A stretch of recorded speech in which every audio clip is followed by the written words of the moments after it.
和女友恋爱长跑7年，终于要进入婚姻的殿堂。迎亲路上突然接到丈母娘要我多加50条华子给她家待客的电话，今天来的客人多，你多加50条华子待客。这么大一长串婚车队，找地停车都很难，更别说临时要买这么多条烟，很多商店都不会有这么多备货，这不是要耽误迎亲吉时吗？我正想说来不及，要不把钱打给他，让他那边找个亲戚去买，可他不等我说话，直接就把电话挂了。我连忙把电话回拨过去，响了好几遍也没人接听，我急得团团转，好在兄弟们给力，马上就把车拐到车少的路上，停在路边，大家分散着去周边商店，终于凑齐了50条华子，我才松一口气。丈母娘又来电话了，不用买，直接折现，把钱打给我就行了。不是，刚才又不说清楚，连电话也不接，现在我都买好了，他叫我折现，或许是他想到叫我买会耽误时间，所以才又打电话过来叫我转钱给他的吧。想到这里，我跟他解释，妈，我已经买好了。他忽然恼怒，你哪只耳朵听见我叫你买了？折现打钱听不懂吗？还有啊，婚还没结呢，谁是你妈？他嗓门贼大，即便我没开免提，身边的兄弟们也听得清清楚楚。有个脾气暴躁的兄弟呸了一声，搁这遛狗呢，要钱早点说呀。我有些尴尬，于是改口说，阿姨，烟我已经买好了，带过去就成，省得你们去买。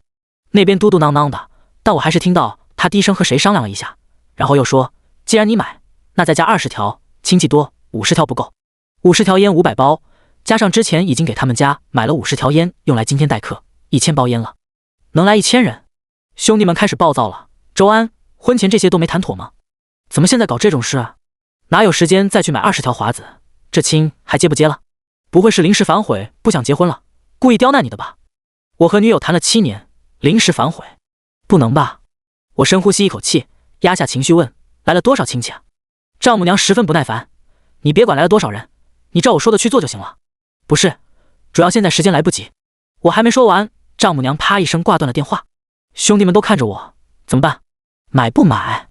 买的话肯定耽误吉时了，后面还有很多流程，时间耽搁不起啊。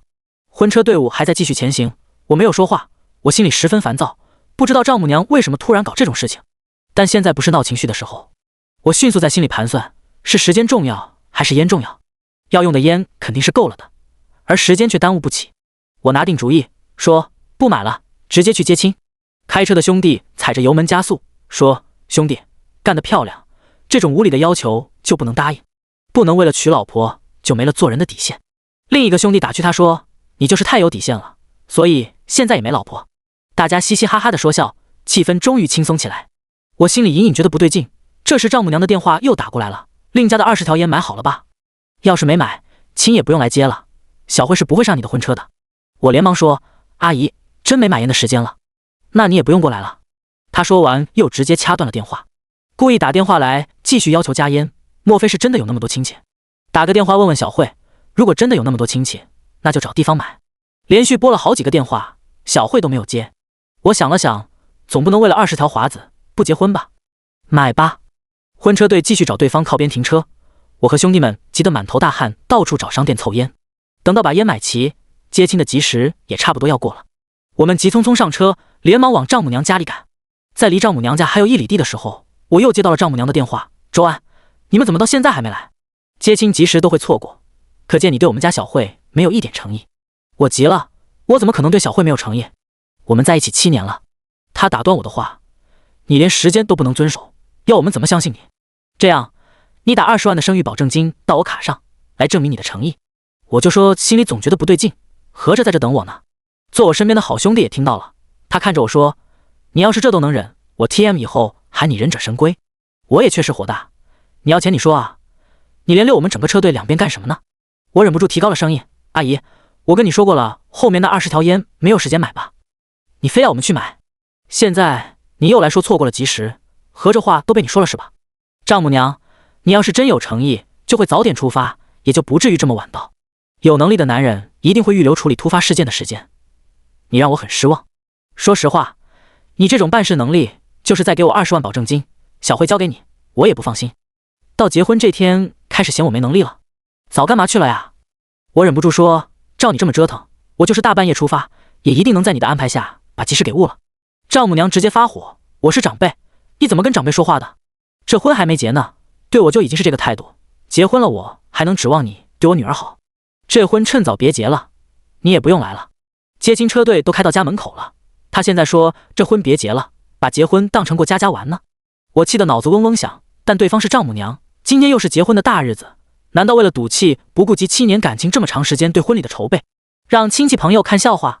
身边的兄弟们也都气得要命，但他们也还都是劝我忍一忍，别把婚礼搞砸了。下了婚车，我还是对上笑脸，把在路上买的70条华子给了丈母娘。阿姨，这是你要来待客的烟，小慧准备好了吗？我来接她。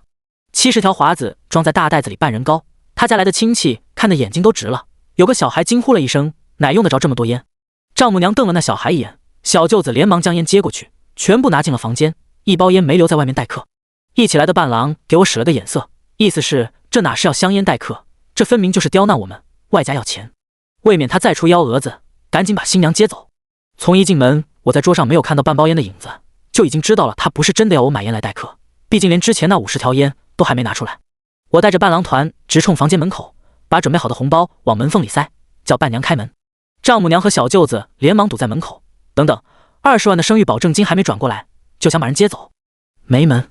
我看着丈母娘堵在面前贪婪的嘴脸，小舅子一副要跟我拼命的架势，就好像我今天不是来迎亲，是来强抢良家妇女的。彩礼38万付了，说好的3金后来变5金，折现10万给了丈母娘，见面礼给了1万1，寓意万里挑一。订婚那天，丈母娘家平时不走动的亲戚也都来了，每人发一个500的红包，来了上百人，光红包就包了5万多，更别说什么抹桌子钱、改口费、100多条华子等等数不过来的名目。再加上买房子、装修婚房，结个婚不但掏空了我爸妈的家底，我这几年攒的钱也全部搁里头了。现在又冒出来一个20万的生育保证金，说实话，除非现借，否则我现在真拿不出来。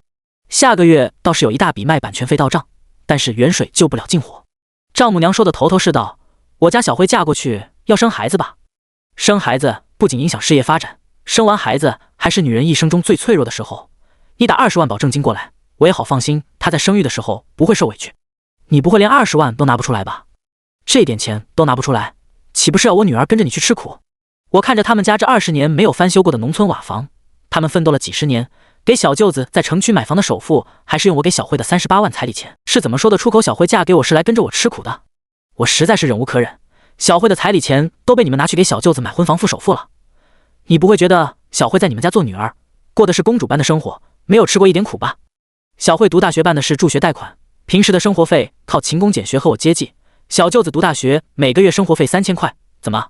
小慧在你家做女儿的时候，你们不心疼她吃苦，现在要嫁给我，就心疼她会吃苦了？你们是打着怕她吃苦的名义，从我这里讹钱补助小舅子吧？别的不说，今天加的这70条华子就6万块钱了，这烟也没见你拿出来待客，这钱你会给小慧让她改善生活吗？我今天转20万生育保证金给你，你能给小慧打个欠条，等小慧生育的时候把这20万转给她吗？还是要把这20万讹去，以后花在小舅子身上？丈母娘心事被我说穿，当着这么多亲戚的面根本下不来台，整张脸涨得通红，气得指着我半天说不出话来。小舅子恼羞成怒，直接一拳砸我脸上，我痛得眼冒金星，反而冷静下来。如果小慧还看不清他们的嘴脸，要一心向着他们，那今天这个婚不结也罢。闹成这样，贴着大红喜字的房间门终于从里面打开了，小慧铁青着一张脸出现在我们面前。小舅子还要上来纠缠着打我，但我顾不上小舅子了，我急切的想知道小慧的态度。只要她态度明朗的跟我走，今天就是借出20万来给丈母娘，我也带她走，就当是给她赎身，还清他们对她20来年的生养之恩。我把纠缠上来的小舅子一把推开，拉上小慧的手，走吧，耽误了这么多时间，酒店里那么多亲朋好友都在等着我们。小慧却一把甩开了我的手，周安，你话说的这么难听，闹得这么难看，还走什么走？我爸妈生养我20多年，我还来不及孝敬他们，就要嫁给你了，现在问你要20万，不过分吧？我爸妈也很不容易啊，我弟弟还没有成家，现在还没找到合适的工作，房子首付虽然已经付过了，但是每个月还有那么多的贷款，到时候结婚还需要那么多彩礼钱。周安，你就不能换位思考，体谅一下我们家吗？孝顺是个多么美好的词，但是都被愚孝给毁了。怪不得从我这里争了120条华子，结果桌上却一包烟都没看到，原来也是要去退烟折现的。我看着小慧，这个曾经自己心疼到每个月把1半生活费给她的女孩，这个我拼了命写稿想要给她好生活的女孩，她还是懂事的让人心疼。但她的至亲骨肉没有一个人心疼她，只想从她的婚礼中利用她无休止的榨取夫家的价值，至于会不会因为把她夫家榨到负债，导致她婚后生活维艰，没有任何一个人关心在乎。如果她的至亲骨肉都不心疼她，如果他自己也不心疼自己，不为自己考虑一点，不想要从这个火坑里跳出来，那我的心疼不就是笑话吗？可是7年的感情啊，哪能说断就断？我还是不死心，又问了他一遍：小慧，只要我转20万给你妈，你现在就跟我走，是吗？小慧看了一眼丈母娘，垂下眼去，说：周安，我跟你摊牌了吧，我弟弟谈了女朋友，对方要20万的彩礼，还要求一辆10万左右的车，真是个诚实的好姑娘，不像我丈母娘要钱又要脸，弄出那么多要钱的名目来。我冷笑着问：所以这10万，你们准备用什么名目来问我要呢？小慧没说话，丈母娘要开口，我没给她机会，因为什么名目已经不重要了，我也没兴趣知道了。我直接说：小慧，我今天是来迎亲的，不是来扶贫的。如果你家里困难，想要找个扶贫的，那你找错人了。小慧，看在我们在一起7年的份上，这20万的生育保证金我愿意转给你妈，但现在不行，要下个月。你现在愿意跟我走吗？丈母娘横插到我和小慧中间，将小慧往身后一扯：不行，今年少了30万，我女儿绝不会出这个门。我还是问小慧，你的意思呢？跟不跟我走？小慧退回了房间里。周安，我家的情况我已经跟你摊牌了，今天要不要把我娶走，由你决定。下个月版权费到账，30万对我来说并不算多，但是现在我去哪里一下子借出30万来？这不是强人所难吗？这时我妈的电话打过来了，她焦急地问：还没有接到新娘吗？亲戚朋友都到齐了，都在酒店里面等着呢，快一点啊，婚庆司仪已经在催了。我本来想说这婚结不了了，但是面对我妈的电话，我怎么也说不出口。不知怎么的，我的声音哽咽了起来：妈，来参加婚礼的亲朋当中，能问他们借出30万吗？话一出口我就后悔了，我在干什么？我居然要我妈在我的婚礼上去问来贺喜的亲友们借钱。那一瞬间，所有的屈辱不甘和委屈都涌上心头。我改口说：妈，我开玩笑的，正在接新娘呢，马上就出发，你们安心等着。丈母娘听到我改口了，脸都黑了，接什么新娘？今天见不到钱，我女儿绝不出门。我问周围的人借来纸笔，写下一张欠条，递给丈母娘，说：我先打欠条，下个月再把钱转给你，今天先让小慧和我把婚礼举办完，亲朋好友都等着。她一把将欠条撕得粉碎，翻了个白眼：穷就先去打工赚钱，赚够了钱再娶老婆，大婚的日子打个欠条，我都替你羞耻。小舅子跟在丈母娘身边，翻了个和她一模一样的白眼。我看着那张撕得粉碎的欠条，像是我被撕碎的最后的尊严。跟过来的花童是我姐的女儿，我的外甥女，她扬起稚嫩的脸，问我：舅舅、舅妈什么时候才跟我们走啊？小舅子忽然上前推了她一把：走什么走？你舅舅是穷鬼，穷鬼娶不了老婆，你这辈子都不会有舅妈了。自己结婚的日子穷得要打欠条，也好意思说自己来扶贫，真是什么乌龟王八蛋都想来娶我姐姐。外甥女被他推得磕在门槛上，门牙磕掉了一颗，疼得直哭。我又急又气又心疼，扶起外甥女，将她给伴郎团护着，立马一拳揍上了小舅子的脸。常年撸铁的臂力惊人，小舅子的一颗牙齿直接被我揍飞了出去。丈母娘看小舅子被我打得满嘴吐血，大叫一声，眼冒凶光的朝我扑过来，长指甲对着我又抓又挠：你敢打我儿子，我跟你拼命！他哪里是我的对手，指甲还没碰到我，就已经被我一把掀翻在地。要不是看他年纪大了，一拳头就会送他归西，我高低的揍他个鼻青脸肿，看他还有什么脸面卖女儿。小舅子吐了一口血水，又猛扑上来，我抓住他的2个胳膊，将他强按下来，膝盖用力往上一顶，他立马发出杀猪般的惨叫。在外面待客的老丈人听到动静，连忙赶过来，一看老婆儿子都坐在地上喊天叫地，不由分说拿上门边的一根扁担就往我身上抽。屋里站的人多，我稍微一躲，扁担还没抽上我的身，已经误伤了来送亲的他家亲戚们，顿时响起一片哎呦哎呦的声音。小慧听到响动，和伴娘团一起从房间里冲出来，看到这个场景傻眼了，对着我大喊：周安，你疯了？你打我妈和我弟！我把满嘴是血的外甥女指给他看：我今天来迎亲，挨了你弟一拳，我忍了，可我外甥女招谁惹谁了？你弟把我外甥女的门牙都磕掉了。他的眼神根本没有落在我外甥女身上，走过去心痛的扶起丈母娘和小舅子，像看仇人一样的看着我：你还是个男人吗？我真是瞎了眼，我们在一起7年，我都没有看清你，你不但又穷又没担当，还欺负人。他看不到他妈和他弟撒泼打人，只看到我欺负了他家的人。他的这些话像刀子一样扎在我的心上。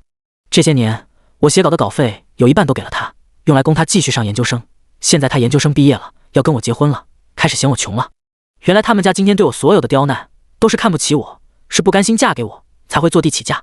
我整个人变得麻木，心里的寒意像4只百骸散发，定定地站在那里，就那样看着小慧。老丈人一扁担抽在我的背上，我好像也感觉不到疼痛。他还要再抽的时候，伴郎团抢下了他的扁担，跃跃欲试要痛揍他一顿。周安，他们家欺人太甚了，只要你一句话，兄弟们替你教训他们。他们家的男性亲戚也聚集过来，摩拳擦掌，都跃跃欲试，要护着老丈人。小慧拦在中间，她紧紧地盯着我，气恼极了。周安，我是永远不会嫁给一个花不起钱，只会用拳头解决问题的暴力男的。他又走到他爸面前，爸，我听你的，嫁给林南。之前是我想着再给周安一个机会，现在闹成这个样子，我都听家里的安排。说完，他转过身来看着我，周安，不是我要另嫁他人，是你拿不出30万，这事不能怪我，我得为我家考虑。林南，呵，林南，多么耳熟的名字。林南是我的大学室友，家里有钱，大学时还冤枉过我偷他的钱。他知道我跟林南一直到现在都不对付，居然背着我和林南搞在一块了，而我却像个傻子一样对此一无所知。就在他说完这句话后，他爸掏出手机打了一个电话，不到2分钟，林南接亲的婚车队就停到了他家门口。我说怎么进村的时候，看到有一个婚车队停在路边，还以为今天结婚的人多，没想到林南的婚车队早早的就在那里等着。林南穿着新郎服从婚车上下来，和要离开这里的我擦肩。他嘲讽的看着我，手下败将，我就说嘛，你肯定一下子拿不出30万来。他又贴上我的耳朵，笑，今天就像小丑一样的经历，爽吗？急得像热锅上的蚂蚁，到处找商店买烟，是不是很有趣？这主意还是我出的呢。我顿住脚步，握紧了拳头。他嗤笑一声，走到小慧身边，直接牵上她的手。小慧，谢谢你配合，这场戏我看得过瘾极了，出了我大学时一直憋着的一口恶气。不枉我整个婚车队在路边等那么久。大学时他冤枉我偷钱，惊动了辅导员，后来查清楚钱不是我偷的，他被要求当众道歉，这个事他一直耿耿于怀。本来打算现在就赶去酒店和父母亲友解释，今天这婚结不了了。但是我看着站在房里的林南和小慧，他们利用婚姻把我和我的亲友戏耍得团团转，这口气就实在咽不下去。我决定不急着走，我今天反正是结不成婚了，也绝不会给他们好果子吃。一起来的伴郎团看我定脚转身，问我有什么打算。我冷笑了一下，咱不走了，留下来算账，把账算清了再走。兄弟们点头，是这个理，咱不能白来一趟。我先让我姐带着外甥女去医院，然后又对其中一个兄弟说，帮我打个电话给我妈，就说我丈母娘突发恶疾要急救，今天这婚结不成了，让亲戚们开香槟吃席，今天当我请大家聚餐，以后结婚的时候再请，把份子钱退给亲戚们。丈母娘就站在不远处，一字一句听得清楚，马上就说，你咒谁呢？让你家亲戚吃谁的席呢？我那些兄弟们开始秀机灵，谁搭话吃谁的席呗。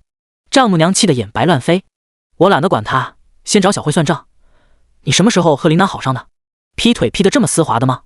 小慧没想到我当着亲戚的面把话说得这么直白，尴尬的说不出话来。丈母娘这时候搭话说，我女儿和你在一起7年，一个女人的青春有几个7年，谁知道你是不是值得托付的人？难道要我女儿在你这一棵树上吊死吗？自然要趁着年轻多找几个，看看哪个合适。我看着老丈人笑了，看来是家学渊源了，不知道你是从几个人手里把阿姨接盘过来的。我这话一说，老丈人和林南的脸色都变了。小慧皱起眉头赶人，周安，你还不走，留在这里做什么？你以为你阴阳怪气的说几句风凉话，我就会和你结婚吗？他又转头看向林南，时间不早了，你那边的亲友也等着，我们走吧。我拖了一把椅子，直接横在他们俩面前，坐上去，走，把账算清了再走。小慧见我横在他们面前，不让他们出门，又急又气，什么账？我一条一条列出来，彩礼38万，5金10万块，见面礼1万1，订婚给你家亲戚的红包5万6，120条，华子10万0两千。丈母娘听到我算的是钱账，急得跳出来，给了的钱有拿回去的道理。再说又不是我女儿不嫁给你，是你拿不出30万，才导致这个婚结不了。我不管他的歪理，只管说我今天长长的婚车队来，既然来了，要不装钱回去，要不装人回去，绝不空车回去。丈母娘看着林南拍在他桌上的30万现金，立马说，人你是肯定装不回去的，钱你也别想，我女儿陪了你7年，这点钱难道也不值？人家做二奶1年都有上百万，更何况我女儿一个硕士生。话既然说到这个份上了，我也就不客气了。小慧，你跟我谈恋爱可没说是出来卖，说实话，要是你说你是出来卖，我都不会找你。卖有卖的标准，而且你也不够漂亮。小慧气得发抖，周安，你这个斤斤计较的小气鬼，你就想把钱要回去是不是？你算清楚多少钱，我还给你就是了。丈母娘马上跳出来打断，你昏了头了，还什么还？家里哪里有钱还？小慧转头看向林南，你忍心看着我被他这样羞辱吗？对你来说这只是一点小钱，你帮我还行不行？林南看上去也不着急走，他拉了条长凳过来坐下，慢条斯理从口袋的烟盒里抽出来一支烟，对着老丈人使了个眼色。老丈人立马堆起笑容，凑到他跟前，弯腰点火，动作十分丝滑。林南吐出一个烟圈，看向我，知道你为什么不受待见吗？因为你穷。知道你为什么穷吗？因为你没格局，没胸怀，短见又小气。说吧，多少钱？我替小慧给，我也来教教你怎么爱自己的女人，那就是有求必应。听他这样说，小慧马上一副觅得良人的自得，看向我的目光更加嫌弃了。我并不在乎他们谁给钱，只在乎能不能把我的钱拿回来。毕竟这60多万也是血汗钱，不是大风刮来的。林南大手一挥，丈母娘桌上的那30万现金全部搬上了我的婚车，剩下的30多万，林南当场转账给我。小慧看林南的眼神都快揉出水了，只有丈母娘没护住桌面的30万现金跳脚了。不是，这是什么意思？绕这么大一个圈子，我还是1分钱没多的。这30万现金拿走了，我儿子的彩礼和买车钱，我问谁要？我管他问谁要，装着我的钱回去，该去安抚我父母和我家的亲戚了。结婚当天能看清他们一家的嘴脸，也算是及时止损了。开门上车，我又听见丈母娘在问林南：“你还得再给我30万，才能把小慧接走啊？”林南看着我已经启动的车子，嗤笑一声：“你什么意思？小慧不让周安接走，也不让我接走是吧？也行，刚才我为你们家还了60多万的钱，你给我打个欠条，我走。这婚你们要是不想结，那就不结。”这下丈母娘脸都白了，就连小慧都急了：“妈，你再不放我走，是想一辈子把我留在家里吗？”小慧嫁给了林南。当天，有同学在大学群里晒出他们结婚的照片和视频，也有很多人给我发微信，惋惜我们在一起7年，结果没想到是他们俩修成正果。我没说什么，个人有个人的命，他没有选择我，日子也得往前过。父母也没有怪我让他们在亲戚面前丢了面子，反而安慰我。一段7年的感情，说断就断，说不痛苦是假的，但消化痛苦的同时，我写稿的灵感和情绪更充沛了。新开的书在首轮测试中，数据就一骑绝尘。1个月后，我不仅收到了一笔丰厚的版权费，新书稿费也创新高。提前存下半个月的稿子，我带着父母去海南旅游，顺便想看看海南的房子，想给父母买一套，让他们冬天的时候可以到海南居住养老。好巧不巧，在机场碰到了小慧，她头发凌乱，眼睛又红又肿，像是刚刚跟人打过架，大哭过一场。我本想装作没发现她，带着父母去换登机牌，但是小慧看到我了，她先是下意识遮了一下自己的面容，然后还是朝我走了过来。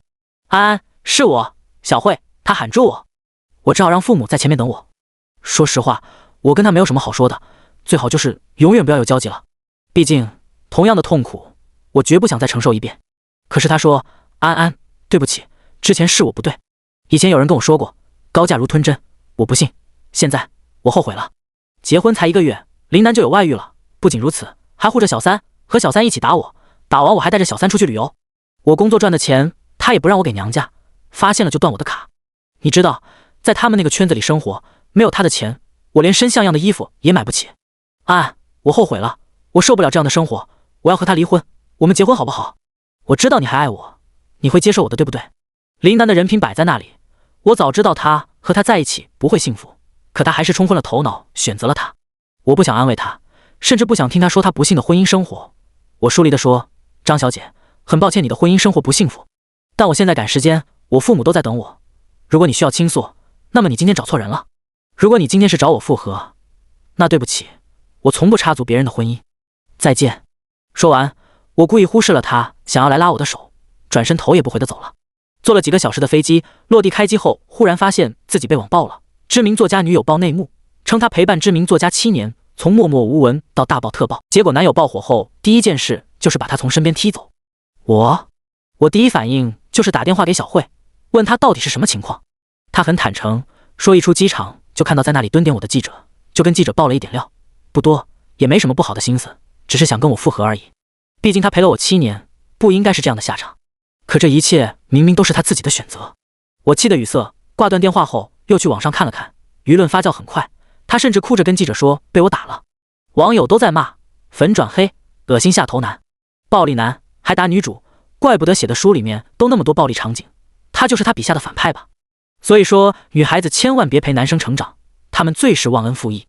我实在想不通，他现在是林南的老婆，为什么要出镜接受记者采访来咬我？就算林南和我不对付，但他作为林家的儿媳妇来做这种事情，不怕丢林家的脸，遭到林家的报复吗？